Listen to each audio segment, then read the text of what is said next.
I know this is going to sound crazy, like one of those NoSleep stories you read in the middle of the night, chuckle at, and then turn off your phone to go to sleep. But I swear on my life, everything I'm about to tell you is true.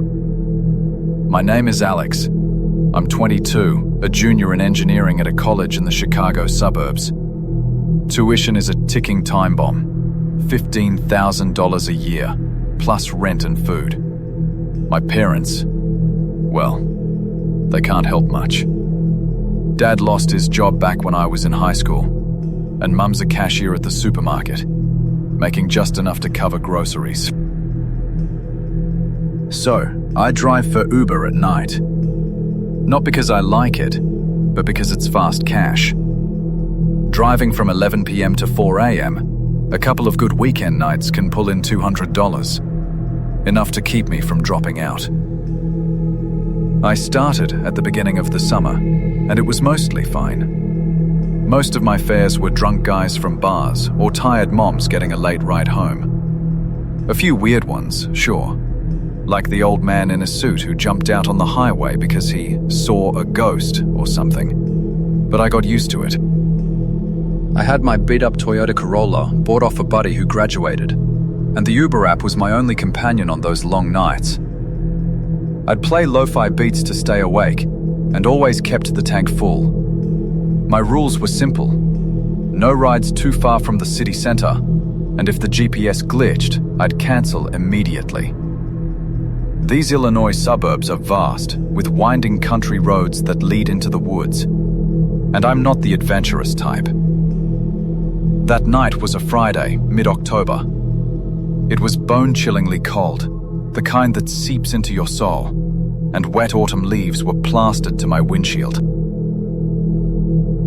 I'd been driving for 3 hours, made about $120, and was ready to go home. The app pinged with one last ride at 2:45 a.m. The pickup?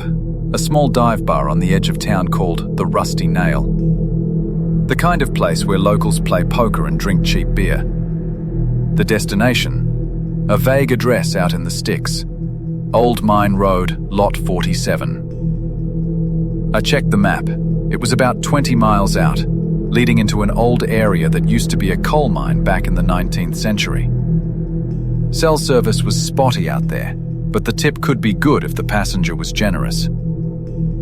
I hit accept without much thought. My mistake. When I got to the bar, a light drizzle had started, and a thick fog clung to my windows. The place was nearly empty, just a few old pickup trucks in the lot. A figure stood under the awning, wearing a long grey coat and a baseball cap pulled low, hiding his face. He, I assumed it was a he from the tall frame, waved when he saw my headlights. I unlocked the back door. "Hey man, hop in. Old Mine Road, right?" My voice was cheerful, the professional tone Uber drills into you. He didn't answer, just nodded and slid into the back seat, the door shutting with a dry thud. I glanced in the rearview mirror. His face was lost in the shadows. All I could make out was a square jaw and a faint scar running down his right cheek. Not a word. Fine by me, I thought. Some passengers are like that, tired or drunk, just wanting to pass out. I put the car in drive and started the GPS. The robotic female voice announced, "Navigating to Old Mine Road, Lot 47. Estimated time, 25 minutes." The road out of town quickly turned into a narrow highway, flanked by dead cornfields and dark pine forests. The rain picked up, drumming a steady rhythm on the roof, drowning out my lo-fi music. I tried to make small talk. "Late night for you, working the late shift?" Silence. Just the sound of steady breathing from the back. Heavy like someone holding something back. I checked the mirror again. He was sitting perfectly still, hands on his knees, staring out the window. No luggage, no phone, nothing. It was weird, but I'd seen weirder. I sped up a little, hoping to get it over with. After about 15 minutes, the GPS started to glitch. The signal was weak, the screen flickering. "Reconnecting," it announced. We had left the main highway and were now on a muddy dirt road, bordered by rotting wooden fences. The fog was so thick I could only see a few feet ahead. "We almost there?" I asked, my voice trembling slightly from the cold. Still silence. I pulled over for a second to check the app. The address was there. Old Mine Road, Lot 47. But on Google Maps, it was a blank space. No road by that name existed here.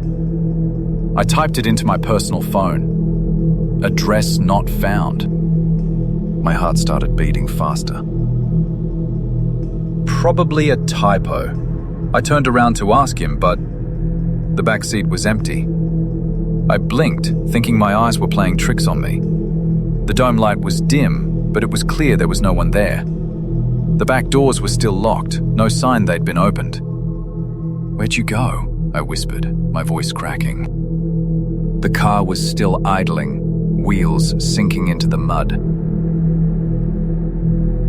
I slammed on the brakes, the car skidding to a halt. My heart was pounding like a drum.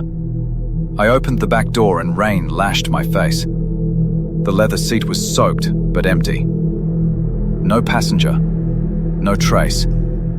Just a strange smell, damp earth and burnt coal, like it was wafting up from a deep pit. I checked the Uber app. The ride was still active. The passenger's location showing 0.2 miles ahead. "What the hell?" I muttered, closing the door and driving on. Maybe he jumped out when I wasn't looking. But how? The doors were locked. Suddenly, the GPS came back to life. "In 500 feet, turn left. You have arrived at Old Mine Road, Lot 47. I let out a sigh of relief, thinking it was just a technical glitch. The road narrowed, trees scraping against the windows like skeletal fingers. My headlights caught a rusted old sign. "Warning, service vehicles only. Risk of sinkholes." I vaguely remembered a story from an Uber driver forum. Something about Old Mine Road, a place with abandoned coal mines from the Great Depression. They said to never take a ride there, especially at night. "If the GPS starts looping the address, cancel immediately," one guy had written. I'd scoffed at it then. Now, I wished I'd listened. 10 minutes later, we reached a clearing. No houses, no lights. Just overgrown weeds and a massive pit in the middle, like the mouth of a monster that had swallowed the earth. The GPS chirped, "You have arrived. Time, 3:12 a.m. I parked the car and killed the engine. The Uber app pinged. Ride complete. 5-star rating from passenger. No tip though, and no passenger. I sat there, my hands trembling on the steering wheel, the rain tapping on the roof like someone knocking. "Okay, Alex, calm down. It was just some freak who bailed on the ride," I told myself, starting the car to turn around. But the GPS wouldn't let me. The screen lit up. "Navigating to Old Mine Road, Lot 47. Estimated time, 2 minutes. What? We were already there. I turned it off and on again. Same thing. "In 200 feet, turn right." There was only one way out, and it led deeper into the woods. I followed it, hoping to find the main road. But after a few minutes, the sign appeared again. Old Mine Road. And the GPS. "You are getting closer." My stomach dropped. This wasn't a glitch. It was looping. It was a goddamn loop. I stopped the car again and tried to call my roommate Mike on my personal phone. No service.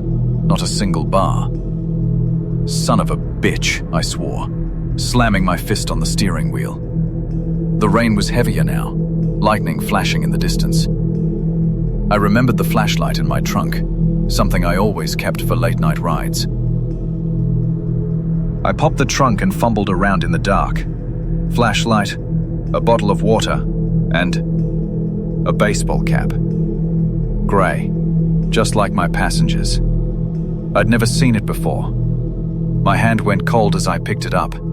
Inscribed on the inside rim, Lot 47. I threw it away from me, my heart hammering against my ribs. I kept driving.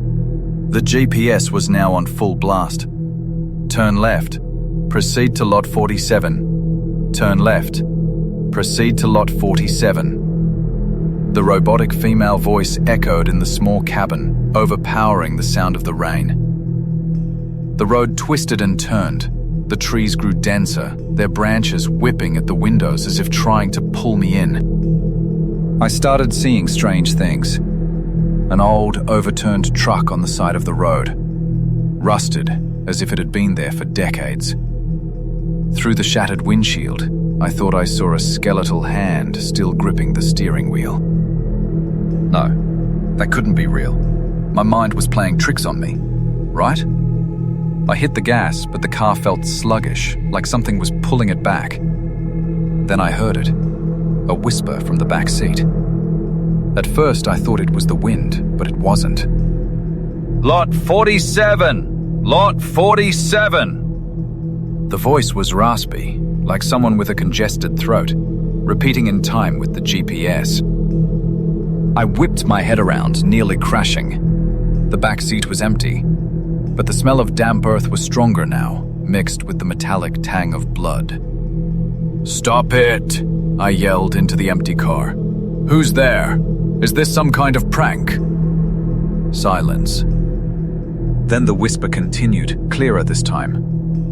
"Don't turn back.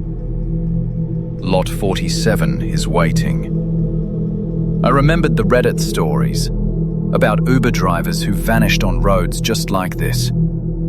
They talked about the coal mine phantoms, spirits of the miners who died in a cave-in back in 1923. 47 men died, buried alive. Lot 47 was where they found the last body. I'd laughed it off as bullshit. Now, my car started to shake. Not the engine. It felt like someone was pushing it from behind. I looked in the rearview mirror. A figure, tall in a grey coat, standing a few feet behind the car. The baseball cap was pulled low. He raised a hand and waved. Not a friendly wave. An invitation. I floored it, the tires spinning uselessly in the mud. The figure vanished in the mirror, but the whispering didn't stop. Closer. Getting closer. The GPS screamed. "You have arrived at Lot 47. No. No way. I had turned around ages ago, but the map showed me driving in a circle, the distance closing. 1 mile, 0.5 miles, 100 feet. My headlights swept across the clearing again, but it was different now. The massive pit in the center was glowing with a faint orange light from deep within, and surrounding the pit were figures. Tall, thin silhouettes in old mining gear, their faces black with soot. They stood motionless, watching me. They had no eyes, only dark, empty sockets. 47 of them. The car died, completely. The engine cut out, the headlights faded to a dim glow. I fumbled for the ignition, my hands shaking too hard to find the key. The whispers were now a chorus of hoarse laughter, echoing from all directions. "Welcome to Lot 47, driver." The voice came from the back seat. I turned. He was there. The passenger. His face was clear now in the faint light of the GPS. skin as grey as ash, eyes are milky white with no pupils. The scar on his cheek cracked open like dry earth. You jumped out of the car," I stammered. He smiled, a grin that stretched too wide, revealing a set of blackened teeth. "No. I never left. Lot 47 is home. And now, you're our driver." I bolted from the car, the rain hitting my face like needles. I ran as the mud sucked at my shoes and branches tore at my skin. Footsteps pounded behind me, not one set, but dozens. A stampede of heavy boots mixed with the whispers. "Drive for us. Drive forever." I tripped and fell, my knees smashing against a rock, drawing blood. But I scrambled up and kept going. I saw a light ahead. The highway? No, just a trick of the fog. I looked back. They were there, the figures, closing in, carrying pickaxes and shovels, their faces contorted in the mist. And then, a miracle. My phone buzzed, 1 bar of service. I dialed 911, my voice a ragged gasp. "Help! Help me! I'm on Old Mine Road. They're following me." The woman on the other end. "Sir, your location is Lot 47? That's a restricted area. A unit is on its way." But her voice, it sounded strange. Mechanical. Like the GPS. Estimated time of arrival, eternity. I ran until my lungs burned, until dawn broke through the grey sky. The sunlight cut through the fog, and I saw the main road. A trucker was pulled over, smoking a cigarette. I stumbled towards him, babbling my story. He looked at me like I was insane, but gave me a ride back to town.